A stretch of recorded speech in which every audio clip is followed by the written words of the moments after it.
જય બા જય ખંભલાઈમાં મિત્રો, આજે 28મી મે 2027 અને મંગળવાર અને બપોરના 12:27 થઈ છે અને અતિથિ ભુવનમાં એક સરસ વાત શેર કરવા માગું છું, એટલે તમને મજા આવશે. એક વાર્તા સાંભળેલી છે, કદાચ લોકો તો કહે છે કે આ સત્ય ઘટના છે, પણ આ તો યુગો પહેલાંની ઘટનાઓ એટલે કંઈ આપણે ખબર નથી. પણ કહેવાય છે કે એકવાર પોપટ અને ગરુડજી બે ફ્રેન્ડ હતા. ખાસ પોપટ અને આપણા ગરુડજી છે એ વિષ્ણુ ભગવાનનું વાહન છે અને બે અંગત મિત્રો હતા. એકવાર બે વિષ્ણુ લોક છે એમાં બહાર ગરુડજી સાથે પોપટ બેઠા હતા અને યમરાજાનું આગમન થયું. એટલે યમરાજા આવ્યા અને યમરાજા વિષ્ણુ લોકમાં જતા પહેલાં પોપટની સામે જોઈ અને સ્માઇલ આપ્યું. સ્માઇલ આપી હસી, મેં આ વાત કદાચ કીધેલી છે, સ્માઇલ આપીને ચાલ્યા ગયા. હવે પોપટને બીક લાગી, યમરાજાએ સ્માઇલ આપ્યું, બીજા કોઈ સ્માઇલ આપે તો બરોબર, આ તો યમરાજાએ સ્માઇલ આપ્યું તો એને ડર લાગ્યો કે શેનું સ્માઇલ આપ્યું. એટલે એને ગરુડજીને પૂછ્યું કે ભાઈ મને તો બહુ બીક લાગે છે, યમરાજા કેમ સ્માઇલ આપીને ગયા? તું તારા જે શેઠ છે વિષ્ણુ ભગવાન એને પૂછ કે આ શેના માટે. તો કે હાલ કાંઈ વાંધો નહીં, પૂછી દઉં. બંને યમરાજા જેવા ગયા પાછા, એટલે બંને વિષ્ણુજી પાસે ગયા અને વિષ્ણુ ભગવાનને પૂછ્યું કે હે વિષ્ણુ ભગવાન, આ યમરાજા હમણાં આવીને તમારી પાસેથી ગયા તો આવતા પહેલાં પોપટ મારો મિત્ર છે એની સામે સ્માઇલ કરીને ગયા, તો એને બીક લાગે કે શેના માટે સ્માઇલ કરીને ગયા? તો કે એ તો મને ખબર ના પડે વિષ્ણુ ભગવાન, કે એ તો યમરાજાએ શું કામ સ્માઇલ આપ્યું યમરાજાને ખબર પડે. પણ અને એ તો યમરાજાને કંઈક હશે એવું, યમરાજા તો મૃત્યુના દેવતા છે તો મૃત્યુ સાથે જોડાયેલા હશે. તો હવે આપણે પણ આ જ્ઞાન મારે યમરાજાને એવું પૂછાય નહીં, તો શું કરશું? તો કે ભાઈ આ મૃત્યુના દેવતા મહાદેવજી છે, હેડક્વાર્ટર અહીંયા છે, તો ડાયરેક્ટ આપણે એમને જ પૂછી લઈ. તો કે ચાલો હું આજે ફ્રી છું અને આવું છે. એટલે ગરુડજી ઉપર વિષ્ણુ ભગવાન અને પોપટ બેસી ગયા અને ગયા શિવલોકની અંદર, કૈલાસ ઉપર. કૈલાસમાં મહાદેવજી બરફની વચમાં આચ્છાદિત બેઠા હતા. એટલે મહાદેવજીને મળ્યા અને કીધું કે હે મહાદેવજી, ભાઈ આ મારા ગરુડજી છે, એમના મિત્ર પોપટ છે, એને યમરાજાની આમ સ્માઇલ આપીને ગયા તો એને બીક લાગે છે કે શેના માટે સ્માઇલ આપીને ગયા. યમરાજાને પૂછવું કેવી રીતે કે ભાઈ તમે શું કામ સ્માઇલ આપ્યું? તો મહાદેવજી કે વાત તમારી સાચી છે, હું મૃત્યુનો દેવતા છું, કાલ મારે આધીન છે, પણ કોનું ક્યારે મૃત્યુ, કયા સમયે મૃત્યુ, ક્યાં મૃત્યુ, એ તો મને ન ખબર હોય. હું તો એનું સહારનો દેવતા છું, પણ બાકીની ખબર તો જેણે લખ્યું છે આખો ઇતિહાસ, જેણે બ્રહ્માંડનું સર્જન કર્યું છે એ બ્રહ્મદેવે જ બધાનું લખેલું હોય કે આટલા જશ અપજશ લાભહાની અને જીવન મૃત્યુ જગદંબાના હાથમાં છે. તો કે એમને ખબર હોય બ્રહ્માજીને કે એણે આખા રચયિતા છે, ક્રિએટર છે, તો એને ખબર હોય કે ભાઈ કોનું આયુષ્ય કેટલું. તો હાલો આપણે આજે ત્રણેય દેવતાઓ ભેગા થઈ અને તપાસી કરીને મળી લઈ, કંઈક સારી બાને મળી શકાશે, સંજોગો ઊભા થયા છે તો મળી લઈએ.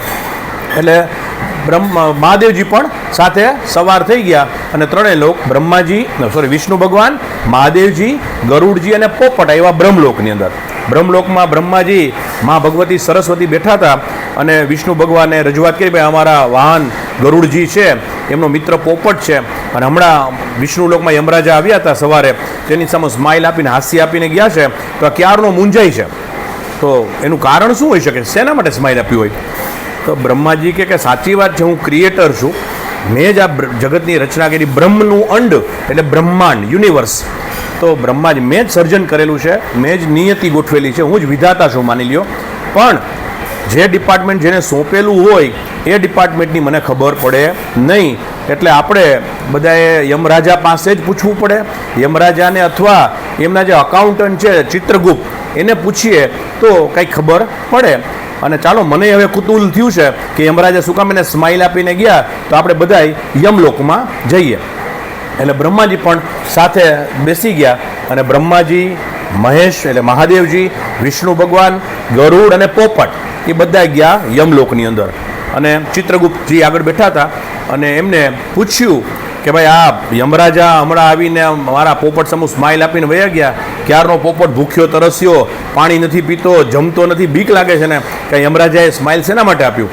એટલે યમરાજા ચિત્રગુપ્ત કે હવે હું તો એનો અકાઉન્ટન્ટ છું, મને બધું લખેલું હોય બુક્સની અંદર, પણ યમરાજાની પરમિશન વગર હું ખોલી શકું નહીં, તમારે જ એમને મળવું પડે. પણ યમરાજા અત્યારે મેરુ પર્વત ઉપર ગયા છે કોઈ કારણોસર, તો આપણે બધાએ મેરુ પર્વત ઉપર જવું પડે ને મેરુ પર્વત ઉપર જાય તો આપણને માહિતી મળે, નહીં તો તમે એકાદ દિવસ ખમી જાઓ તો યમરાજા સાંજે પાછા આવી જશે, તો કાલે આપણે વાત કરશું. તો પોપટ કે ના, એને તો એટલી બધી કુતૂહલ વૃત્તિ હતી કે ના અત્યારે જ મને તો તપાસ કરી જ દો. સાંજનો સમય થવા આવ્યો હતો, લગભગ 7, સવા 7 સંધ્યાકાળ. એટલે તોય બ્રહ્મા, વિષ્ણુ, મહેશ, પોપટ અને ગરુડજી ઉપડા. ચિત્રગુપ્તને કીધું કાંઈ વાંધો નહીં, અમે જાય છીએ મેરુ પર્વત ઉપર, જ્યાં યમરાજાને અમે મળી લેશું. એટલે યમરાજા પાસે ગયા. યમરાજા મેરુ પર્વત, ક્યાં મેરુ પર્વત, ક્યાં વિષ્ણુ લોક.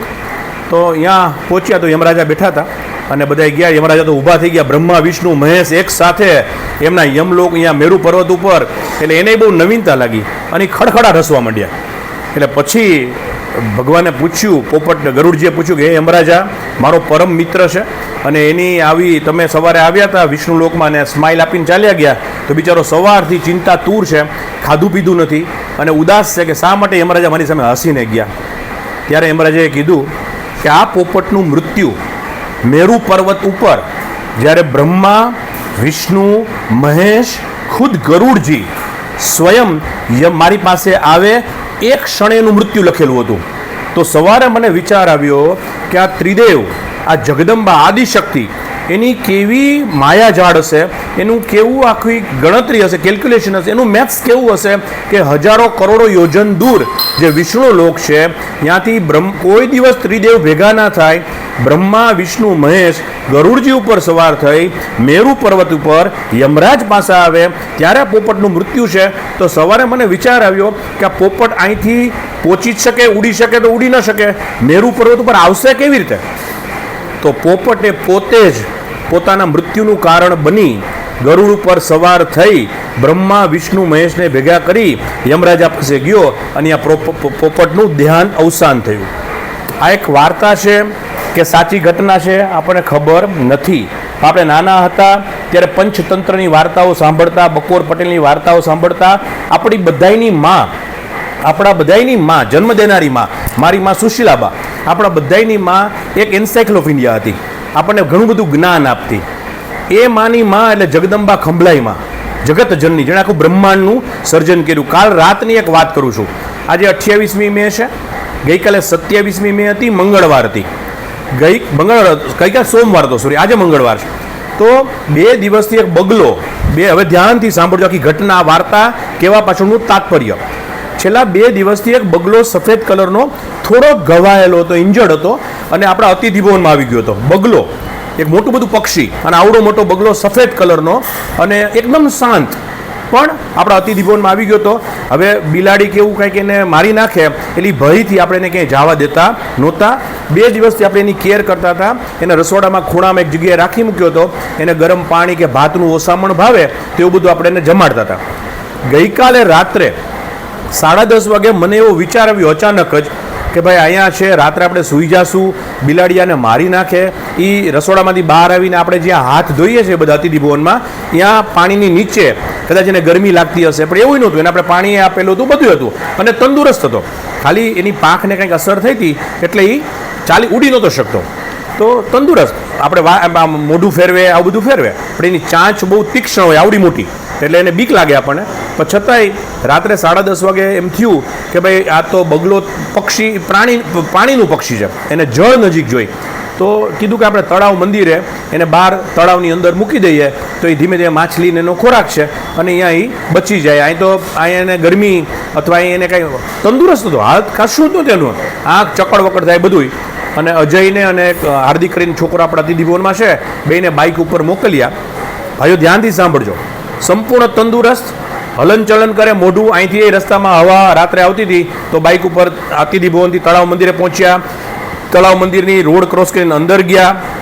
જ્યાં આપણો શેડ છે, જેની બાજુમાં આપણે યજ્ઞની બધી ઈંટો પધરાવેલી છે, મેં કીધું હતું કે એ ઈંટ ઉપર મૂકી દેજો એટલે ધીમે ધીમે પાણીમાં ચાલી જશે. જેવો પગ ઈંટ ઉપર મૂકવામાં આવ્યો એ જ ક્ષણે ડોકું નમાવી દીધું અને અવસાન થઈ ગયું. તરત ઢળી ગયો એ પક્ષી અને અહીંયા એનું અવસાન થઈ ગયું. તો કુદરતનો હાલતું ચાલતું પક્ષી, કશું કાંઈ નહોતું. અમને શોક લાગ્યો રાત્રે આવીને જ્યારે અમે પૂછ્યું તો કે અહીંયા હજી તો હાથમાં હતું, તો એકલા શાંતિથી બેઠું હતું. એના માથા ઉપર, પીછા ઉપર અમે ધીમે ધીમે હાથ ફેરવતા હતા. જેવું અહીંયા પહોંચ્યું, જેવું જમીન ઉપર તળાવ પ્રાગટ્ય સ્થાનની બહાર, મંદિરની અંદર નહીં, કારણ કે રાત્રે તો દરવાજો બંધ હોય, બહાર જ્યાં ઈંટો પડેલી છે તમે આવો ત્યારે જોજો, શેડની બાજુમાં જે આપણું વોટર કુલર છે એની બરોબર સામે. તો અહીંયા જેવું ઈંટ ઉપર મૂકેલું, ઈંટ ઉપર મૂક્યું, ભેગું જ માથું નમાવ્યું અને પડીને મૃત્યુ પામ્યું. તો આ ઘટના આપણને બધી ઘટનાઓ એવું લાગે, પણ ઘણીવાર અવસર ચૂકી જવાથી ઘણું બધું ચૂકાઈ જતું હોય છે.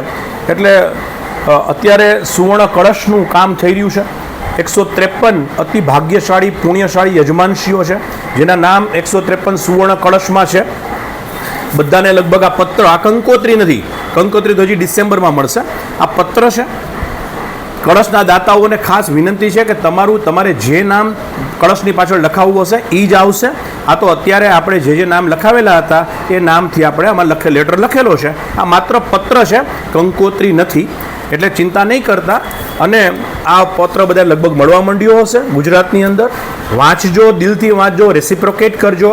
અને ફરી એકવાર અવસર આપણે 2025માં માં કરાવે તો આપણે લક્ષચંડી કરવા જઈ રહ્યા છીએ. આવો અવસર, જો ક્ષણિકમાં મૃત્યુ, ફરી એકવાર બોલું છું, જશ અપજશ, લાભ હાનિ, જીવન અને મૃત્યુ એ જગદંબાના હાથમાં છે. ઓલી વાર્તા સાંભળેલી એ બનાવ આપણી નજર સમક્ષ બનતો આપણે જ જોયો ગઈકાલે. આપણી નજર, નહીં તો અહીંયા બગલો આરામથી હતો, કાંઈ ટેન્શન નહોતું. અહીંથી જ એને 2 સેકન્ડ પહેલાં તળાવ મંદિરે મોકલવામાં આવ્યો. તંદુરસ્ત હતો, કશી તકલીફ નહોતી, કાંઈ એની તબિયતમાં ખરાબી નહોતી. ત્યાં પહોંચ્યો, જેવું તળાવની જમીન ઉપર મૂકવામાં આવ્યું એનો મોક્ષ થયો, સદગતિ થઈ, મુક્તિ થઈ, જે કંઈ પણ થયું. તો આપણે ઓલી ઉપનિષદોમાં વાર્તા સાંભળેલી હોય, આ તો આપણી નજર સમક્ષ બનાવ બનતા જાય છે. એટલે અવસર, જ્યારે અવસર મળે, ભાઈઓ હજી એકવાર વિનંતી કરું છું કે લક્ષચંડી કોઈ પણ ધાર્મિક સંસ્થા માટે દુર્લભ છે.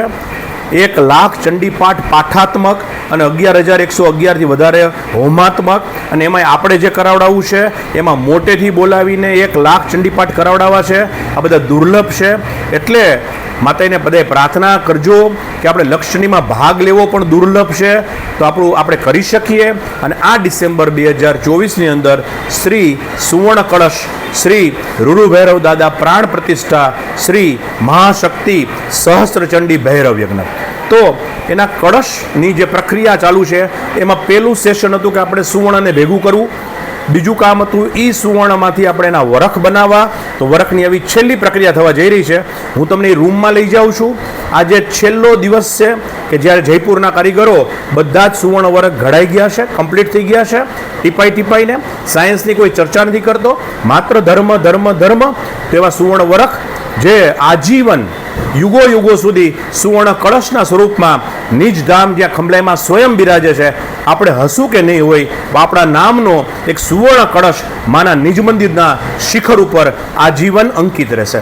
તો એની પ્રક્રિયા દેખાડવા જઈ રહ્યા છું કે છેલ્લી પ્રક્રિયા છે કે કેવી રીતે આ વરખને બનાવવામાં આવી રહ્યા છે.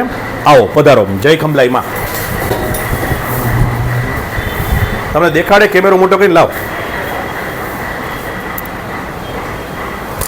તમને એ પણ દેખાડું કે અમે સતત આપણી ઓફિસમાં આવી રીતે રાખેલું છે. અમે 24 કલાક જોતા રહીએ છીએ. બધા કારીગરો, કુલ 6 કારીગરો છે. અને અમે સતત ઓબ્ઝર્વેશનમાં રહીએ. અંદર જઈ બેઠા હોય આપણા એક પ્રતિનિધિ તરીકે. અને આ થઈ રહ્યું, આજે છેલ્લો દિવસ છે, છેલ્લા વરખ ટીપાઈ રહ્યા છે. અને આપને કેવી રીતે વરખ બને એ દેખાડું છું. જય ખંભલાઈમાં.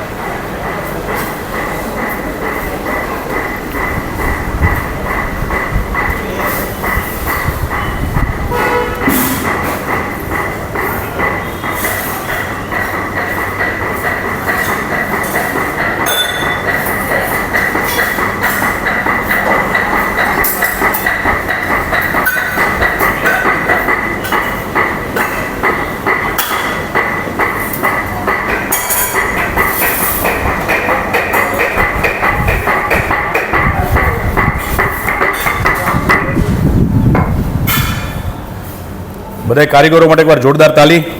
તો છેલ્લા 15 દિવસથી દિવસ રાત અમે જો ભાઈઓ, પહેલાં સોનાનું બિસ્કિટને ઓગાળીને એમાંથી રણીમાંથી પાતળી રિબિનમાંથી એક નાના ટુકડા લગભગ 1 સેન્ટીમીટરના છે. એને આવીની સ્પેશિયલ બુક, આ જર્મનીથી પેપર આવે, એને આવી રીતે એક બુકની અંદર પેક કરવામાં આવે. અને પછી એને ટીપવામાં આવે. ટીપીને સોનાર કી 100, લોહાર કી 1, એવી રીતે એક કેટલા હથોડા લાગીને એ વરખ બને. હું હમણાં એક વાત કરતો હતો કે ધ્યાનથી સાંભળજો કે એક સોનાને, એક નિર્જીવ ધાતુને, રાજમામા, એક નિર્જીવ ધાતુને કળશ શિખર ઉપર ચડવા માટે કેટલું ટીપાવવું પડે, કેટલું ગરમ થવું પડે, કેટલું ઉકળવું પડે, કેટલું કટકા થવા પડે, કેટલી વાર લાંબુ થવું પડે, હેરાન થવું પડે, ત્યારે એક નિર્જીવ પદાર્થ, નિર્જીવ ધાતુ શિખર ઉપર ચડી શકે છે. તો આપણે જો માના શ્રી ચરણોમાં સ્થાન જોતું હોય તો આપણે તો કેટલું ટીપાવવું પડશે. તો કેવી રીતે ટીપી શકાય એનો એક પ્રયોગ દેખાડું છે આપણે. જુઓ,